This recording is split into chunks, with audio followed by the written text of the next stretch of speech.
नमस्कार दोस्तों, स्वागत है आपका स्टडी फॉर सिविल सर्विसेज में। वीडियो को पूरा देखिए। कोई भी आपका फीडबैक है, कोई सजेशन है, तुरंत वीडियो में कमेंट करके जरूर बताइए। अच्छा लगे तो वीडियो लाइक जरूर कर लीजिए और ऐसे वीडियो लगातार फ्री में पाने के लिए चैनल को तुरंत सब्सक्राइब कर लीजिए और बेल आइकन को जरूर टैप कर लीजिए ताकि आगे भी सारे वीडियो आपको मिलते रहे। यूट्यूब में फॉलो करते हैं तो प्लीज ये वाला फ्री टेलीग्राम चैनल जरूर ज्वाइन कर लीजिएगा। सारे नोटिफिकेशन, सारे अपडेट यहीं पे आते हैं, ध्यान रखिएगा। स्टडी फॉर सिविल सर्विसेज का कोई भी पेड ग्रुप अगर आपको ज्वाइन करना है तो सिर्फ 85648096960609797523864455 यही नंबर है हमारे, सिर्फ जहां पे कॉल या व्हाट्सएप कर सकते हैं। इंस्टाग्राम पे हमारा पेज जरूर फॉलो कर लीजिएगा, studyforcivil.services है। ट्विटर पे हमको जरूर फॉलो कर लीजिएगा, @studyforcivil। इस वीडियो में हम अपनी मेंस आंसर राइटिंग सीरीज को कंटिन्यू रखेंगे और मेंस पर्सपेक्टिव से एक नया इंपॉर्टेंट टॉपिक क्वेश्चन के फॉर्म में डिस्कस करेंगे। तो चलिए आगे बढ़ते हैं और एक नए टॉपिक को क्वेश्चन के फॉर्म में समझते हैं। हमारा क्वेश्चन कह रहा है, what do you understand by cyclical economy, discuss in brief. चक्रीय अर्थव्यवस्था से आप क्या समझते हैं, संक्षेप में चर्चा करें। हम आंसर की शुरुआत करेंगे साइक्लिकल इकोनॉमी या चक्रीय अर्थव्यवस्था की डेफिनेशन देते हुए। हम बताएंगे कि साइक्लिकल इकोनॉमी, जिसे कि सर्कुलैरिटी भी कहा जाता है, इसे टेक मेक वेस्ट की अवधारणा पर आधारित है। यानी a circular economy, also referred to as circularity, is based on the concept of take make waste. यह एक आर्थिक प्रणाली है जो जलवायु परिवर्तन, जैव विविधता हानि, अपशिष्ट और प्रदूषण जैसी वैश्विक चुनौतियों से निपटती है। It is an economic system that tackles global challenges like climate change, biodiversity loss, waste and pollution. एक परिपत्र अर्थव्यवस्था में 3R, कम करें, पुनः उपयोग और रिसाइकल, नवीनीकरण, पुनर्प्राप्ति और सामग्री की मरम्मत शामिल है।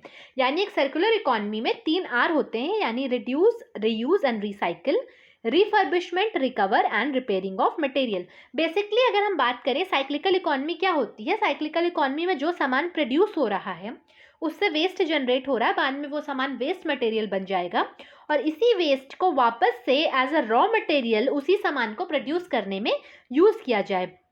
तो इससे क्या होता है, रिड्यूस होता है वेस्ट का बनना, रीयूज और रिसाइकल होता है सामान। बेसिकली 3R के कॉन्सेप्ट पर पूरी साइक्लिकल इकोनॉमी वेस्ट बेस्ड है। ये टेक मेक और वेस्ट के कॉन्सेप्ट को फॉलो करती है। तो कोई भी सामान बनने के लिए रॉ मटेरियल चाहिए और जो रॉ मटेरियल आएगा वो उसी प्रोडक्ट का वेस्ट यूज करके बना दिया जाएगा। इसे हम साइक्लिकल इकोनॉमी एकदम रॉ लैंग्वेज में कंसीडर कर सकते हैं।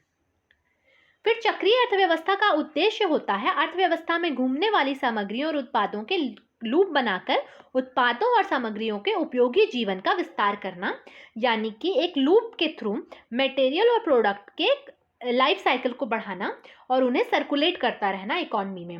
Extend the useful life of the products and materials by creating the loop of the material and products circulating in the economy. इससे देखिए सर्कुलर इकोनॉमी से क्या होगा, वही एक पर्टिकुलर प्रोडक्ट कभी रॉ मटेरियल के तौर पे, कभी फिनिश्ड प्रोडक्ट के तौर पे पूरा इकोनॉमी में सर्कुलेट होता रहेगा और उसका पूरे प्रोडक्ट का लाइफ स्पैन काफ़ी बढ़ जाएगा। आप प्लास्टिक की बात कर लीजिए, सबसे सिंपल एग्जांपल प्लास्टिक है। अगर प्लास्टिक इसी तरीके से सर्कुलेट होती रही तो एक तो प्लास्टिक का प्रोडक्शन, जो नई प्लास्टिक है वो कम होगा, इसके साथ ही साथ वेस्ट जनरेशन कम होगा और उसका लाइफ स्पैन भी बढ़ेगा। उसके अलावा चक्रीय अर्थव्यवस्था की मूलभूत अवधारणा प्राकृतिक पूंजी को बढ़ाने और प्राकृतिक प्रणालियों के उत्थान के लिए आवश्यक परिस्थितियों का निर्माण करने के लिए प्राकृतिक प्रणालियों का पुनर्जनन है। यानी फंडामेंटल कॉन्सेप्ट क्या है सर्कुलर इकोनॉमी का, regeneration of natural system to enhance natural capital and create necessary condition for regeneration of natural system. यानी जो हमारा नेचर है इसको सस्टेनेबल बनाना हम कह सकते हैं। बेसिकली सर्कुलर इकोनॉमी का कॉन्सेप्ट है कि हमारे नेचर को सस्टेनेबल बनाया जाए, उसका जो कैपेबिलिटीज़ है उसको एनहेंस किया जाए और उसके रीजनरेशन को, जो अपना पुनः परिस्थितियाँ जो हैं, जो अपना जो रीजनरेशन करता है हमारा नेचर, उसके रीजनरेशन को फास्ट किया जा सके। इसके अलावा चक्रीय अर्थव्यवस्था की अवधारणा को निम्नलिखित क्षेत्रों में कुशलतापूर्वक उपयोग किया जा सकता है। तो कौन कौन से ऐसे सेक्टर है जहां पे सर्कुलर इकोनॉमी का कॉन्सेप्ट बहुत ही अच्छे से फॉलो किया जा सकता है। तो सबसे पहली चीज़ है कंस्ट्रक्शन सेक्टर। जो हमारे कंस्ट्रक्शन साइट्स होती हैं वहां पर रॉ मटेरियल और फिनिश्ड प्रोडक्ट इस तरीके से सर्कुलेट हो सकते हैं। आप ईंटों की बात करिए, आप अगर ईंट, एक मकान कहीं टूट के वापस से रिकंस्ट्रक्ट होना है तो उसको इस तरीके से तोड़ा जाए कि उससे जो ईंटें निकलें उन ईंटों को वापस से नए मकान को बनाने में यूज़ किया जा सके बहुत अच्छी तरीके से। तो नॉर्मली होता भी है ऐसा, यूज़ की जाती हैं वो ईंटें, लेकिन कुछ उनमें से टूट जाती हैं। तो ऐसी टेक्नोलॉजी डेवलप हो कि उसे इस तरीके से डिमोलिश किया जाए कि उसका वेस्ट प्रोडक्ट नए कंस्ट्रक्शन के लिए वो पूरी तरीके से यूज़ किया जा सके। ये तरीका हो सकता है कंस्ट्रक्शन सेक्टर में साइक्लिकल इकोनॉमी को यूज़ करने का। ये तो खाली एक एग्जाम्पल था ईंटों का, बहुत सारी चीज़ें टेक्नोलॉजी का यूज़ करके रीयूज़ करी जा सकती हैं। इसके अलावा फूड एंड एग्रीकल्चर के सेक्टर में यूज़ किया जा सकता है।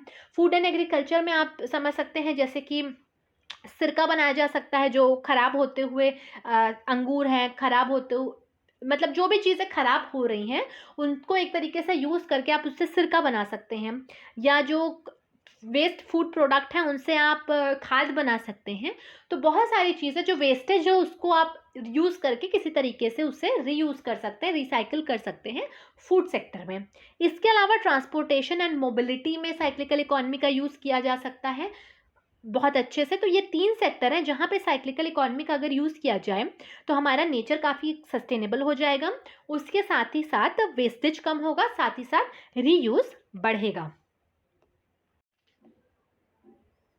उसके बाद अगर हम समझें कि चक्रीय अर्थव्यवस्था को अपनाने के क्या क्या फ़ायदे हो सकते हैं, तो सबसे पहला फ़ायदा हमें देखने को मिलता है क्वालिटी, कॉस्ट, डिलीवरी और फ्लेक्सिबिलिटी इम्प्रूव हो जाती है इकॉनमी के अंदर। यानी जो भी कंपनियां हैं उनके प्रोडक्ट्स की गुणवत्ता बढ़ती है, उनकी लागत घटती है, उनका वितरण अच्छा होता है और साथ ही साथ उनके पूरी प्रोडक्शन प्रोसेस में लचीलापन आता है और उनके पूरे प्रोडक्शन वर्क में एक स्थिरता, एक सस्टेनेबिलिटी आती है।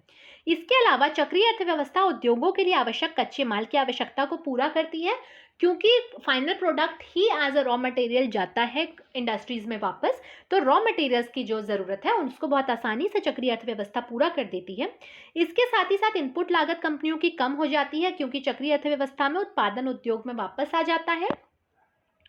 इसके अलावा एक कचरे को कच्चे माल में परिवर्तित करके कचरे के निपटान की समस्या का हल भी होता है, क्योंकि जो चीज़ कचरा बनी है उसका कचरे का प्रबंधन करना होगा, उसको दहन करना होगा या उसको किसी भी तरीके से निपटाने की अगर कोशिश की जाती है तो वायु प्रदूषण, जल प्रदूषण और भूमि प्रदूषण के भी रीज़न बन सकते हैं। लेकिन अगर उसी कचरे को यूज़ कर लिया जाए इंडस्ट्री में एज अ रॉ मटेरियल तो काफ़ी हद तक हम एनवायरनमेंट को सेव रख सकते हैं और प्रदूषण की प्रॉब्लम से निपटा जा सकता है।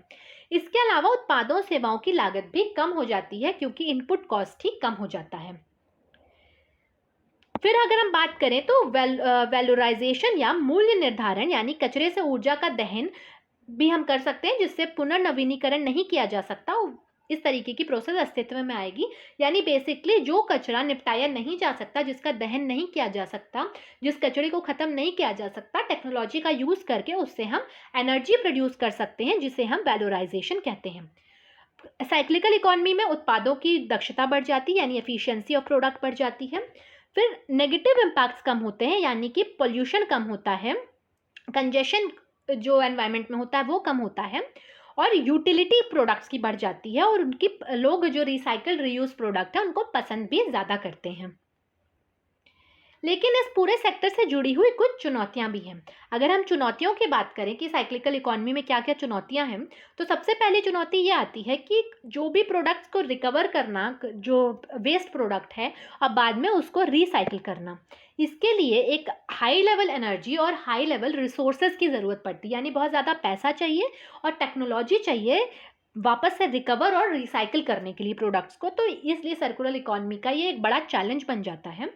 उसके अलावा अपशिष्ट उत्पादकों के लिए अपने कचरे से खुद को अलग करने की असंभवता और कचरे की आकस्मिक बहु और क्षणिक मूल्य पर जोर देती है। यानी impossibility of waste producers to disassociate themselves with their waste and emphasise the contingent, multiple and transient value of waste. यानी जो भी बेसिकली जो प्रोसीजर पूरा होगा वेस्ट को रिकवर करने का, उसे वापस से इकट्ठा करके as a raw material use करने का, जो प्रोड्यूसर्स हैं, तो ये पूरा का पूरा प्रोसेस उस पूरे प्रोड्यूसर के लिए, इंडस्ट्रीज़ के लिए काफ़ी महंगा पड़ जाता है और बहुत ज़्यादा ट्रांजिएंट वैल्यू हो जाती है और वेस्ट की।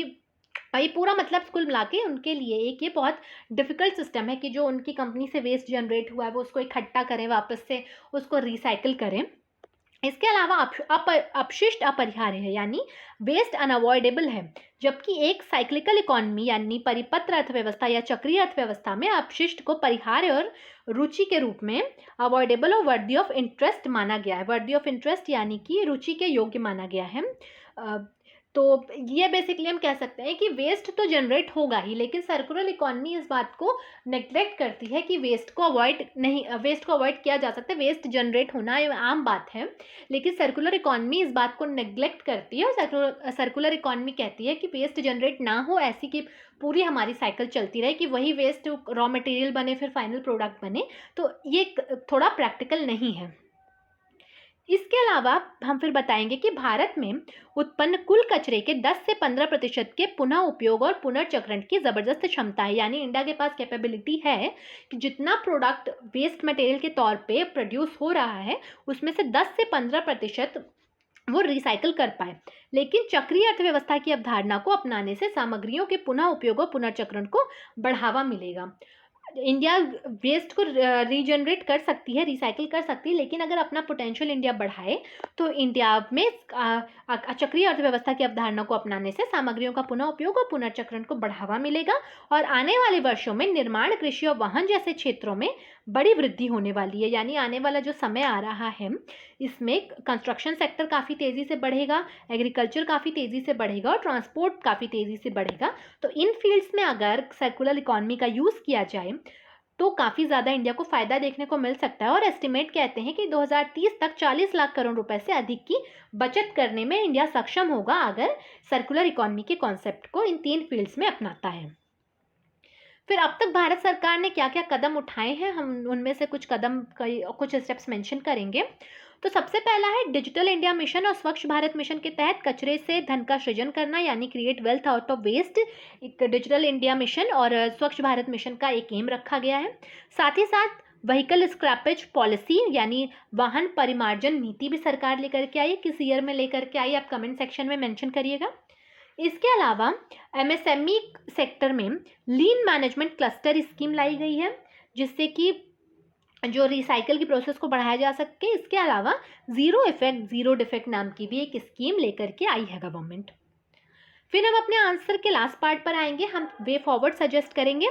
सबसे पहले हम बताएंगे कि combining local knowledge and traditional methods with modern technology can be a good option. यानी कि जो टेक्नोलॉजी है और जो लोगों का जो पुराना नॉलेज है उसको अगर हम एक साथ लेकर के आएँ तो काफ़ी हद तक हम वेस्ट को रीयूज़ कर सकते हैं और हैंडीक्राफ्ट के लेवल से लेकर के इंडस्ट्री के लेवल तक हम रिसाइकलिंग और रीयूजिंग की प्रोसेस को आगे बढ़ा सकते हैं। इसके अलावा शून्य उत्सर्जन प्रणोदन प्रौद्योगिकी पर यानी कि जीरो एमिशन प्रोपल्जन टेक्नोलॉजी पर भरोसा करने वाले वाहनों का निर्माण ग्रीन हाउस गैस उत्सर्जन, प्रदूषण और आयातित जीवाश्म ईंधन पर निर्भरता को कम कर सकता है। यानी हमें ऐसे व्हीकल्स इनकरेज करने चाहिए जो ज़ीरो एमिशन करते हों और उससे भी रीयूज़ रिसाइकल की प्रोसेस को बढ़ाया जा सकता है। एमिशन पोल्यूशन कम हो सकता है, फॉसिल फ्यूल पर डिपेंडेंस कम हो सकती है। इसके अलावा भारतीय व्यवसाय अनुसंधान संस्थानों के साथ सहयोग करके चुनौतियों का अधिक तेजी से समाधान करने के नवाचार को बढ़ावा दे सकता है। यानी Indian businesses can foster innovation to address challenges more rapidly by collaborating with research institutions. तो इंडियन बिजनेस जो है वो रिसर्च इंस्टीट्यूशंस के साथ कोलैबोरेट करें और इस तरीके की टेक्नोलॉजीज डेवलप करने में और मदद करें। इसके अलावा हितधारकों के बीच सहयोग यानी कि स्टेक होल्डर्स के बीच कोलैबोरेशन। तो उदाहरण के लिए मूल्य श्रृंखला के साथ सभी प्रकार के अभिनेताओं को जोड़कर भारत की ठोस अपशिष्ट प्रबंधन चुनौती को संबोधित करने के लिए एक प्रवेश किया जा सकता है। यानी in order to address the India solid waste management challenge, जो इंडिया का ठोस अपशिष्ट है इसको टैकल करने के लिए एक तरीके से कोलैबोरेट किया जा सकता है जितने भी लोग उस वैल्यू चेन में एडेड होते हैं उनके साथ।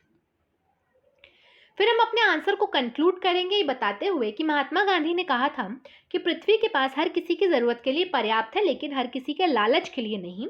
यानी earth has enough for everyone's need but not for everyone's green.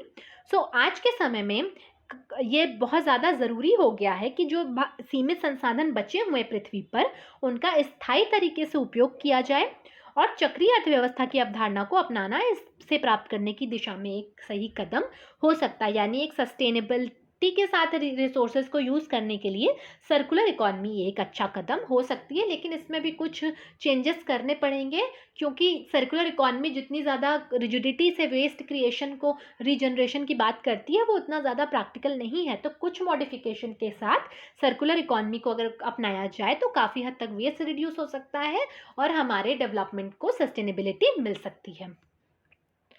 तो इसी के साथ हमारा ये टॉपिक कंप्लीट होता है। आगे आने वाले वीडियो में हम एक नया इंपॉर्टेंट टॉपिक क्वेश्चन के फॉर्म में डिस्कस करेंगे। बने रहिएगा चैनल के साथ। मिलते हैं नेक्स्ट वीडियो में। Thank you for watching.